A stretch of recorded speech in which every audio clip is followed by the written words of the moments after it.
16 octobre 2021.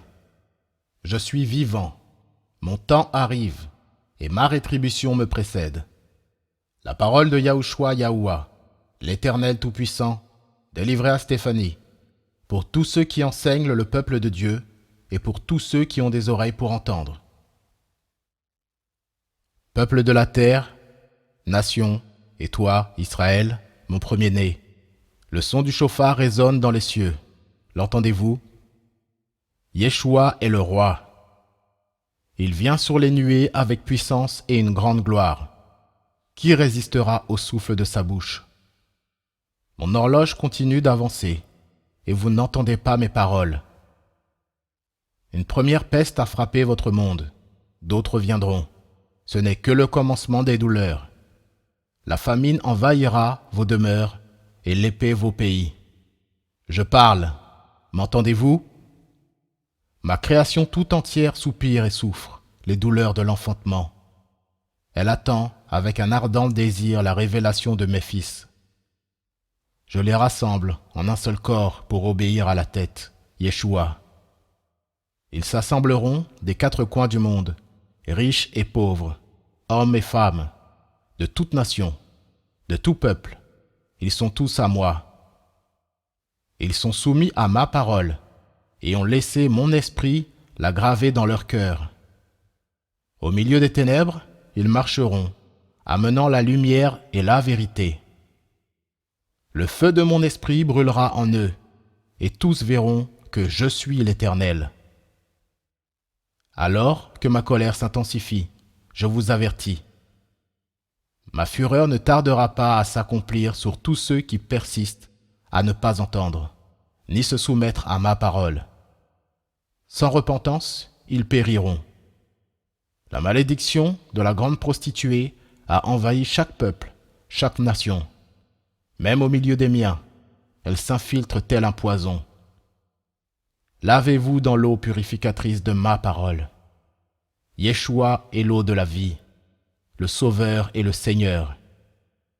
Il pètera les nations avec une verge de fer et foulera la cuve de ma colère. Car vous n'avez pas écouté et obéi à mes paroles. La colère de l'agneau se déversera. Renversez vos autels, brisez vos statues, abattez vos idoles et brûlez au feu vos images taillées. Revenez à moi, vous tous habitants de la terre. Revenez au seul Dieu, l'Éternel, le Créateur. Venez à moi, au travers du Fils venu du Père, la parole qui a été faite chair et a habité parmi vous, pleine de grâce et de vérité. À ceux qui croient à tort que je ne vois ni n'entends pas, sachez qu'il n'y a rien de caché qui ne doive être découvert, ni de secret qui ne doivent être connus. C'est pourquoi tout ce que vous aurez dit dans les ténèbres sera entendu dans la lumière, et ce que vous aurez dit à l'oreille dans les chambres sera crié à haute voix sur les toits. Car vous pensez à la légère la plaie de la fille de mon peuple. Paix, paix dites-vous. Paix? Mais il n'y a point de paix. Vous vous endormissiez d'un long sommeil mortel. Réveillez-vous.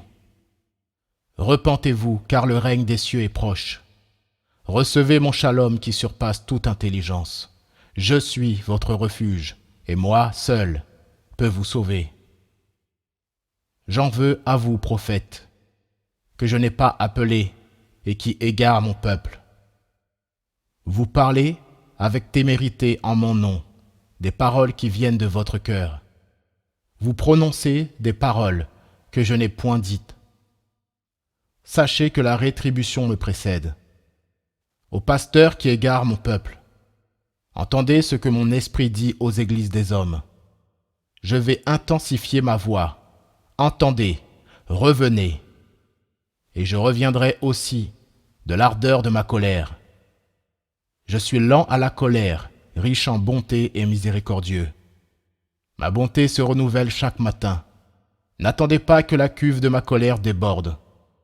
Mon temps arrive, et alors viendra la fin.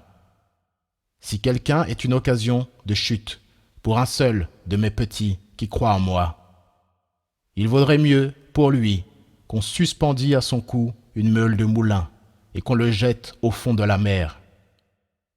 Malheur au monde à cause des occasions de chute. Car il est nécessaire qu'il arrive des occasions de chute, mais malheur à l'homme par qui elles arrivent. Brebis, sortez du milieu d'eux. Venez auprès du bon berger. Il donne sa vie pour ses brebis. Il vous mène dans de verts pâturages, près des eaux paisibles. Il dresse une table en face de vos ennemis. Il oint d'huile votre tête. Le bonheur et la grâce vous accompagneront tous les jours de votre vie, et vous habitez ma maison pour l'éternité. Portez mon joug, mes fidèles. Suivez ma voie et n'écoutez pas les penchants de votre cœur. Que personne ne vous séduise par de vains discours, car c'est à cause de ces choses que ma colère vient sur les fils de la rébellion. N'ayez donc aucune part avec eux. Autrefois vous étiez ténèbres, et maintenant vous êtes lumière en moi. Marchez comme des enfants légitimes et héritiers de lumière. Le fruit de l'esprit consiste en toutes sortes de bonnes dispositions, à être et à faire ma volonté, disposition de justice et de vérité. Examinez ce qui m'est agréable, et ne prenez pas part aux œuvres des ténèbres, qui ne portent pas de fruits, mais plutôt condamnez-les. Car il est honteux de dire ce qu'ils font en secret. Mais tout ce qui est condamné est manifesté par la lumière, car tout ce qui est manifesté est lumière. C'est pour cela que je dis, réveille-toi, toi qui dors, réveille-toi d'entre les morts, et Christ t'éclairera.